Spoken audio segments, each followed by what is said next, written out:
에스라 6장 13절로 22절 말씀입니다. 조금 길지만 저와 여러분들 한 절씩 교독하도록 하겠습니다.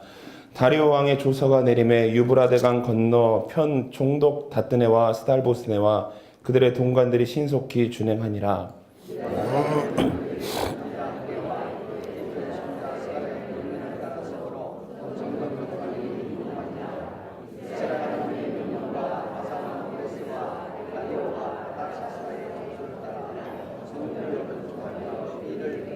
다리오 왕 제6년 아달월 3일에 성전 일을 끝내니라.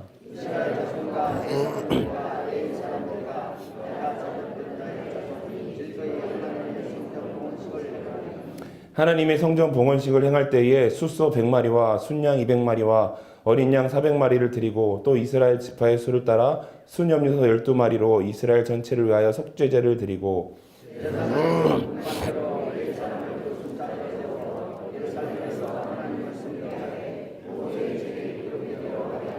사로잡혔던 자의 자손이 첫째 달 14일에 유월절을 지키되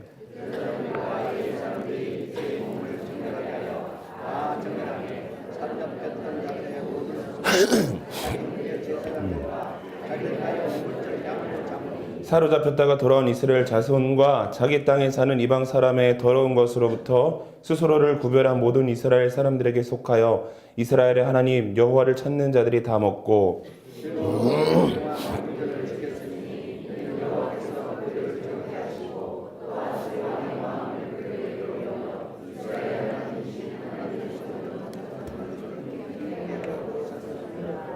아멘. 제가 감기에 걸렸습니다. 감기에 걸려서 이 좋은 목소리가 코맹맹이가 됐네요. 이해해 주시고 양해해 주시기 바라겠습니다.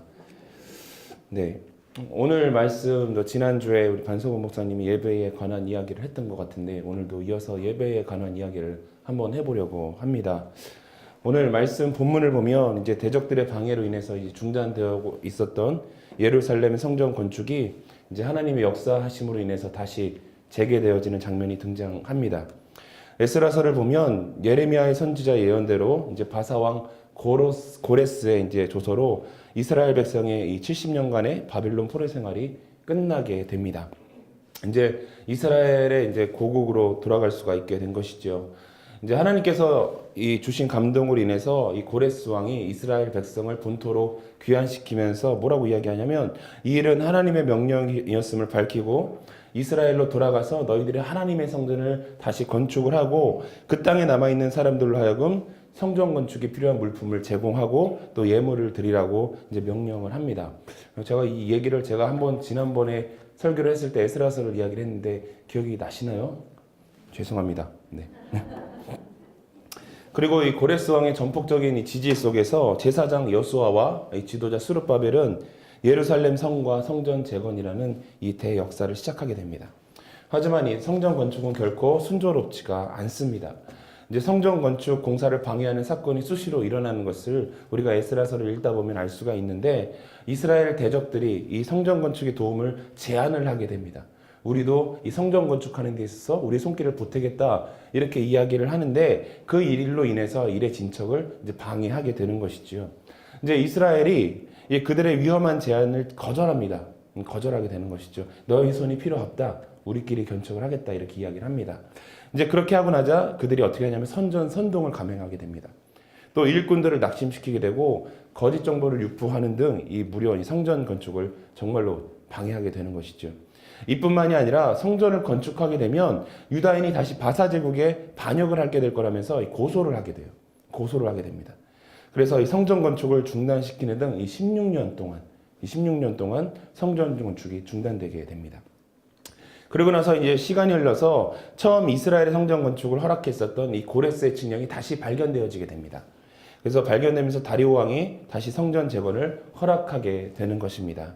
결국 오늘 본문의 말씀처럼 우여곡절 끝에 이 성전은 파괴된 지 70년 만에 완공이 되어지고 이스라엘 백성은 희생 제물을 드리면서 봉헌식을 거행하게 되는 것입니다. 여러분 생각해 보십시오. 성전 건축이 시작되고 이 대적들의 이 방해로 인해서 공사가 여러 번 진행되었다 중단되었다를 반복하게 됩니다. 무려 16년 동안 말입니다. 만약 빌딩이 올라가는데 이 건축이 16년 동안이라는 긴 시간 동안 진행되었다가 중단되었다가 이게 반복을 하게 된다면 지금 같으면 엄청나게 돈이 많이 들 거예요. 엄청나게 돈이 많이 들게 될 뿐만 아니라 건축하는 사람들은 짜증도 나고 막 부하가 치밀어서 서로 간에 고소 고발이 난무하게 될 것이고 싸움이 난무하는 가운데에 경찰서와 막 법정을 막 왔다 가게 되겠죠. 아니면 아예 건축을 중단하거나 아니면 웬만하면 다른 곳을 찾아서 건축을 할 수도 있습니다. 사실 요즘 웬만한 건축물이 1, 2년 만에 완공되어지는 것을 보면 16년이라는 시간을 건축을 위해서 보내는 것은 무모하고 어쩌면 상식적으로 납득이 가지 않는 일일 수도 있습니다. 그러나 그 당시 이스라엘 백성은 그런 상황 속에서도 이 성전 건축을 포기하거나 대적들과 싸우려 하지 않았습니다. 대적들의 극심한 방해 속에서도 그들은 낙심하지 않고 섣불리 인간적인 힘으로 그들과 싸우려거나 하지 않았으며 하나님의 약속은 반드시 성취됨을 믿고 기다렸다는 것입니다. 왜냐하면 이스라엘 백성들은 인간적인 방법으로 내가 내키는 대로 행하였을 때에 이미 어떤 고난을 당하게 될지 이미 알고 있었습니다. 그리고 고난을 실제로 경험을 했었고 긴 시간 동안 이 고통과 고난 속에서 시간을 보내야 했기 때문입니다. 결국 하나님께서는 은혜로 고레스의 칙령이 다시 발견되게 하심으로 말미암아서 처음 하나님의 계획대로 성전 건축이 다시 진행되어지게 되는 것이죠. 여러분, 하나님께서는 이스라엘 백성들이 왜 타국의 포로로 끌려가서 긴 시간 동안 고통과 고난의 시간을 보내게 되었는지 알고 계셨습니다. 그리고 이스라엘 백성도 왜 그렇게 되었는지 뒤늦게나마 깨닫게 되었죠. 비록 하나님께서 이스라엘 백성의 범죄함을 심판하셔서 이 대적의 손에 사로잡혀서 끌려가게 하셨지만은 하나님께서 그들을 용서하시고 용서하시는 것만으로 끝나는 것이 아니라 꽃이 떨어졌네요.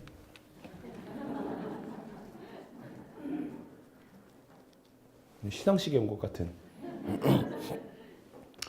용서하시는 것만으로 끝나는 것이 아니라 오랜 포로 생활로 인한 상실감과 그리고 무뎌짐 그리고 안일함 그리고 상처와 낙심 가운데의 지친 마음과 그 육신을 회복시키시고 위로하기를 원하셨습니다.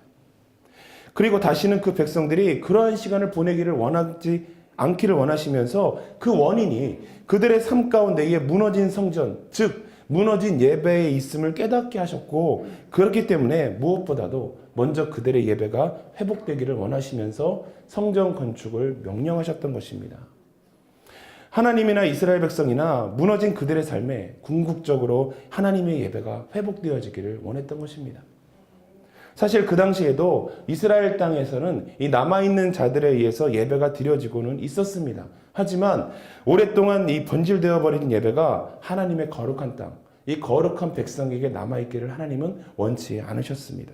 결국에 그 변질되어 버린 예배로 인해서 이스라엘 백성이 하나님과 멀어지게 되었음을 안타깝게 여기시면서 다시는 이 백성들로 하여금 하나님께서 원하시는 예배, 하나님께서 찾으시는 예배자가 이 거룩한 이스라엘의 그 땅에 회복되어지기를 주님께서는 원하셨던 것입니다.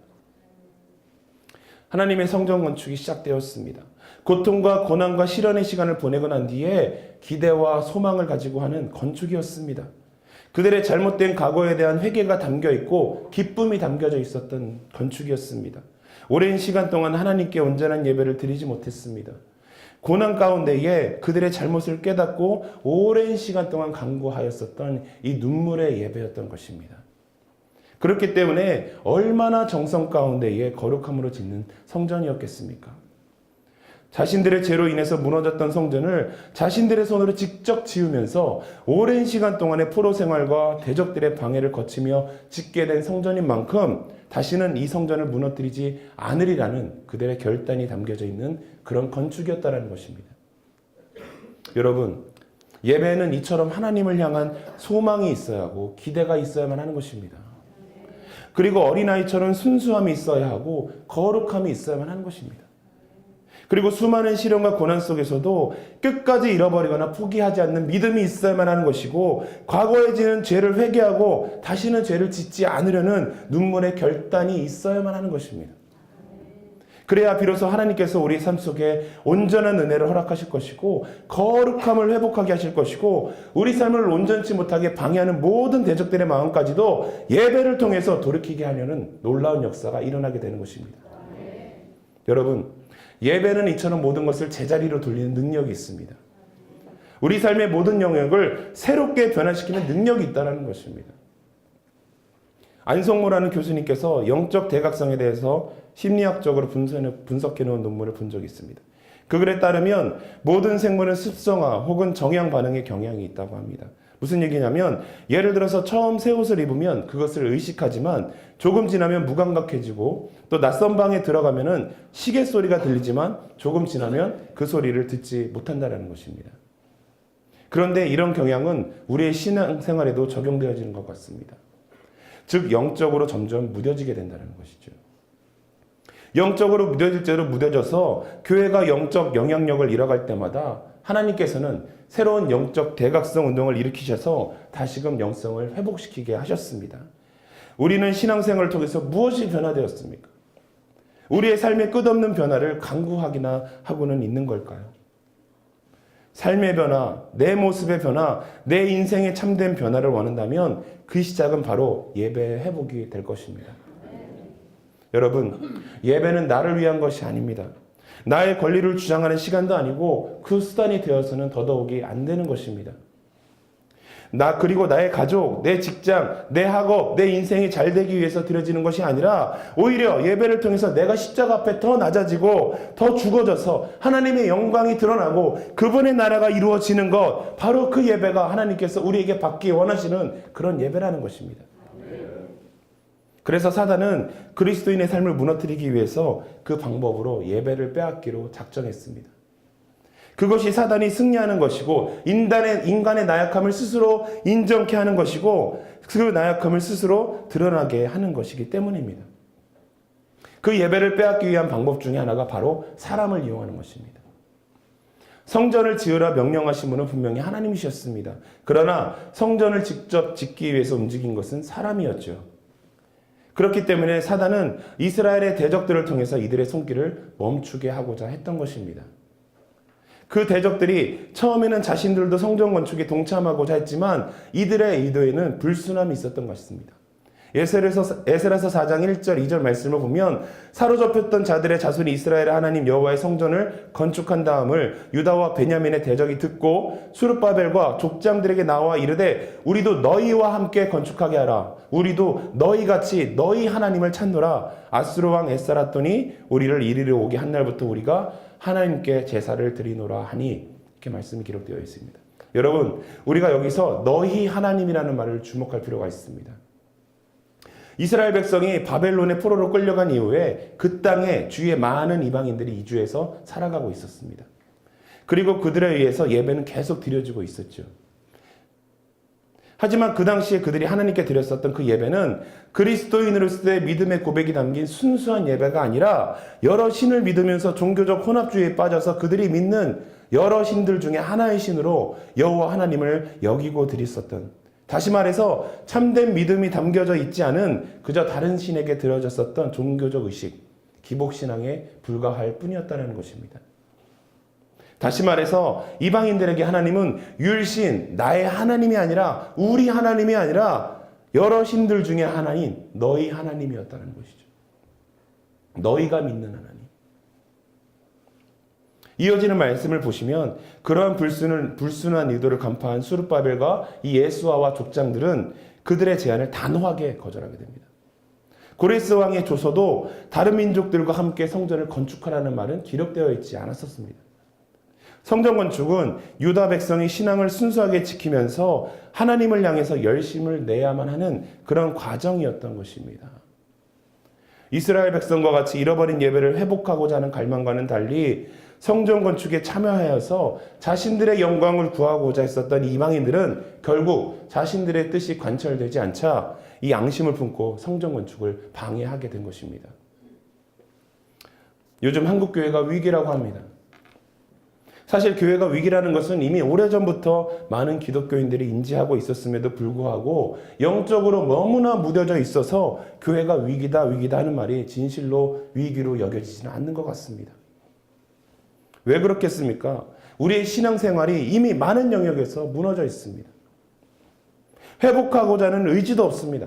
그저 적당히 무리가 되지 않는 선에서 남들 눈에 신앙생활 잘하는 것처럼 보이고 나도 그냥 내 삶에 영향력을 받지 않는 선에서 남들처럼 헌금 잘하고 남들처럼 말씀 잘 듣고 교회에서 사역 잘하면 그것이 신앙생활 잘하는 것이다라고 여겨지고 있다는 것입니다. 그뿐만이 아닙니다. 이제는 교회에서 나의 것을 주장하기 시작을 하죠. 내 목소리를 내기 시작합니다. 나도 교회에 똑같이 헌금하는 사람이고 이 사역 저 사역에 내 손길이 안 닿은 부분이 없고 심지어는 교회를 건축하는데 내가 건축금을 얼마 내고 얼마나 헌신했는지 사람들이 알아주기를 원한다는 것입니다. 그래서 내 뜻이 교회에 관철되기를 원하죠. 그렇지 않으면 내가 얼마나 헌신했는데 내가 얼마나 돈을 많이 냈는데 내가 얼마나 내 시간을 들여서 지금까지 노력했는데 나에게 이런 대우를 할 수 있냐며 시험에 듭니다. 그러고 나서는 결국에는 교회를 떠나는 사람이 많아지고요. 심지어는 신앙심을 버리고 다른 종교를 찾아서 떠나는 사람들도 종종 있다라는 것입니다. 여러분, 이단이 왜 날개를 치겠습니까? 교회 안에 예배가 무너졌기 때문입니다. 말씀이 무너졌기 때문입니다. 그래서 사람들이 그곳을 찾아 떠나가는 거예요. 특별히 교회에서 사역으로 헌신하시는 분들, 죄송하지만 이 사역은 나에게 은혜가 안 돼. 이 사역이 내게 은혜가 안 되는 것 같아. 이렇게 생각하시면 안 됩니다. 여러분, 우리가 교회에서 사역을 감당하는 이유가 무엇입니까? 사실 하나님께서 우리의 손길을 필요로는 하실까요? 하나님이 우리가 없으면 그분의 일을 못하는 그런 나약한 분이실까요? 아니요, 절대 그렇지 않습니다. 하나님은 우리의 손길이 필요치 않으십니다. 그러함에도 우리가 교회 여러 영역에서 하나님의 사역을 감당하는 이유는 우리가 예배 가운데에서 하나님께서 내게 주신 은혜와 그 감동이 너무나 크고 감사해서 예배 가운데 하나님께서 주시는 한없는 사랑과 그 한량없는 은혜가 너무 감당할 수 없이 너무나 크고 넘쳐 흘러서 그 사랑에 그 은혜에 빚진 자로서 조금이라도 하나님께 나를 들여서 주님의 만족을 만족시켜드리고자 주님께 어떠한 사역이라도 맡기신다면 내가 기쁨으로 감당하겠습니다. 주님, 이런 고백 가운데 하는 것이 사역 아니겠습니까? 그런데 그런 사역이 내게 있어서 은혜가 되면 이 사역이 내 사역이고 은혜가 아니면 내 자리가 아니고 이런 생각을 어떻게 할 수가 있느냐 그 말입니다. 모든 사역은 그 자체가 거룩함과 감사와 기쁨으로 감당해야만 하는 자리입니다. 예배 가운데 하나님이 주시는 은혜가 분명히 있고 그 예배로 인해서 하나님의 임재가 내게 느껴졌다면 그 임재가 내게 있다면 그 어떤 자리라도 이사야의 고백처럼 주님 내가 가겠나이다 그런 고백이 내게 있어야 하고 순종함으로 감당해야만 하는 것입니다. 설사 화장실 청소, 쓰레기 분리수거를 할지라도 그것이 내게 맡겼을지라도 여러분 그것을 감사함으로 기쁨으로 은혜로 감당할 수가 있어야만 하는 것입니다. 이러한 것은 교회에서 뿐만이 아닙니다. 내 신앙이 무너지니까 세상 가운데서도 내 뜻대로 행하기 시작합니다. 사람과의 관계에서나 직장에서나 여러 영역에서 내 뜻대로 이루어지기를 원합니다. 내 방법, 내 생각이 곧 하나님의 방법이고 생각인 양 착각하게 된다는 것이죠. 하나님께 기도는 열심히 하지만 이미 내 안에 결론을 지어 놓았어요. 그리고서 하나님께서 그 결론을 지지해 주기를 원하시면서 그렇게 기도하게 하는 거죠. 그리고 기도한 대로 행한다면서 하나님의 방법이 아닌 자신의 방법대로 모든 일을 행하다가 결국 실패하게 됩니다. 그러고 나서 하나님 앞에 나아가서 난 하나님께서 말씀하신 대로 기도해서 응답받은 대로 했는데 왜 내게 이런 힘든 고난을 겪게 하냐면서 내게 하나님은 없어. 하나님은 나를 사랑하시긴 하는 걸까? 이런 생각이면 하면서 결국 교회를 떠나게 된다는 것이죠. 이외에도 많은 영역에서 이 신앙의 무너짐 그리고 무뎌짐으로 인해서 이미 우리는 많은 죄를 짓고 살아가고 있다는 것입니다. 사랑하는 여러분, 우리의 모든 삶의 모든 부분에서 참된 회복과 그 시작은 바로 우리의 예배에서 시작되어지는 것입니다. 십자가의 옛사랑을 온전히 못 받고 주님의 음성에만 순종하고 결단하면서 하나님께 온전한 예배를 드리기 원하는 사람은 주님을 위해서 무엇을 어떻게 드릴 것인가 외에는 그 어떤 것도 생각하지 않는다는 것입니다. 이스라엘 백성이 바벨론 포로로 끌려가기 전 그들의 성전이 온전할 때에 이스라엘 백성은 하나님을 섬기면서 주님의 통치 아래 살고 있었습니다. 화려하고 거대한 성전이 그들의 자랑이었고 하나님의 백성이라는 온전한 정체성이 그들 가운데 있었습니다. 하지만 정작 그들의 자부심이자 능력은 바로 그 성전 가운데 임재하시던 하나님의 거룩하신 영광이었습니다. 즉 예배의 겉모습이 그들의 능력이 된 것도 아니요, 성전의 우람함과 아름다움 자체가 그들의 자부심이 될 수도 있었지만 모든 대적들의 위협에도 굴하지 않고 싸워 이길 수 있었고, 그들은 하나님의 온전한 백성으로 살아갈 수 있도록 하는 모든 원동력은 바로 성전에 언제나 임재하시던 하나님의 영광과 그 능력이었습니다. 그리고 그 예배의 능력이요, 언제나 살아있던 예배 그 자체였던 것입니다. 그렇기 때문에 사단은 수많은 대적들을 통해서 그들의 예배를 무너뜨리고자 했고, 결국에는 그 예배가 무너져서 하나님 앞에 방자하게 행하면서 죄를 짓게 된 이스라엘 백성은 결국 패망하고 말았다는 것입니다. 사랑하는 여러분, 우리의 삶과 신앙생활을 다시 한번 돌아보기를 원합니다. 무엇이 무너져 있으며 무엇이 회복되어야만 합니까?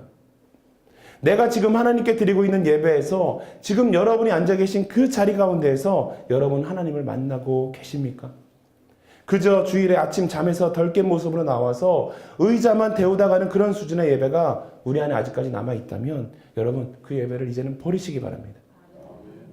정말 하나님께서 원하시는 예배, 성경에서 말씀하고 있는 성령과 진리 안에서 드리는 그런 예배, 언제나 우리 안에 하나님을 사모하고 기뻐하면서 넘치는 그 감동의 눈물을 언제나 늘 그리워하면서 기대와 소망으로 가득 찬 예배가 우리 안에 회복되기를 소망합니다. 에스라 3장 10절에서 13절 말씀을 함께 좀 보도록 하겠습니다. 성경에 있으신 분은 함께 보셨으면 좋겠고요.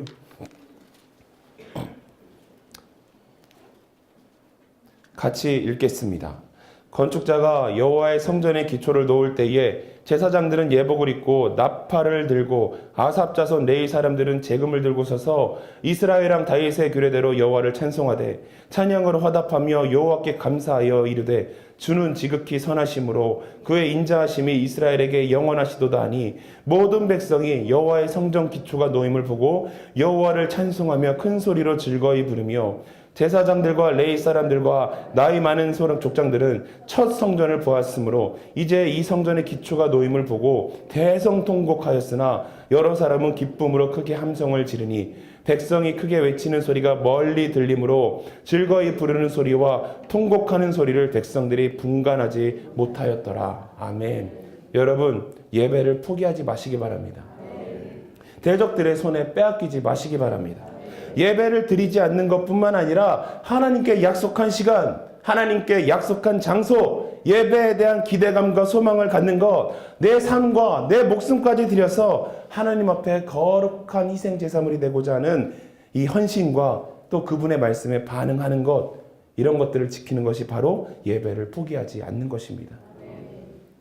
그 소중함을 몰라서 온전한 예배를 포기하고 방자히 행하면서 죄악 가운데 살다가 하나님의 진노로 심판을 받아서 오랜 시간을 타국에서 포로 생활을 하면서 핍박과 고난 가운데 살았었던 이스라엘 백성이 다시 자신들의 손으로 무너진 성전, 무너진 예배를 회복하고 난 다음에 한편으로는 기쁨으로, 한편으로는 소중함을 지키지 못해서 그것을 자신들의 죄악으로 무너뜨려서 후회함으로 통곡하며 흘렸었던 저들의 눈물이 우리의 눈물이 되지 않기를 소망합니다. 지금도 저 북한에서는 목숨의 위협을 느끼면서도 지하에서 끝까지 지켜내고 있는 그들의 예배, 화려한 성전도 없고 악기도 없고 음악도 없고 영상도 없지만 그 무엇보다도 간절함과 눈물과 감동이 넘치는 그 예배가 저들에게 있음을 우리가 깨달았으면 좋겠습니다. 언제나 우리에게 주신 이 예배를 무엇보다도 감사하시면서 지켜내려는 결단과 그 헌신이 우리 안에 삶에 넘친다면 우리의 예배는 언제나 하나님의 거룩한 영광으로 충만할 것이고 그 능력의 예배가 우리의 믿음을 더욱더 굳건케 할 것이고 우리의 삶을 변화시키고 교회를 변화시키고 이 땅을 변화시킬 것을 우리가 믿고 기대하시면서 그렇게 살기로 결단하는 저와 여러분들의 시기를 주님의 이름으로 간절히 축원합니다.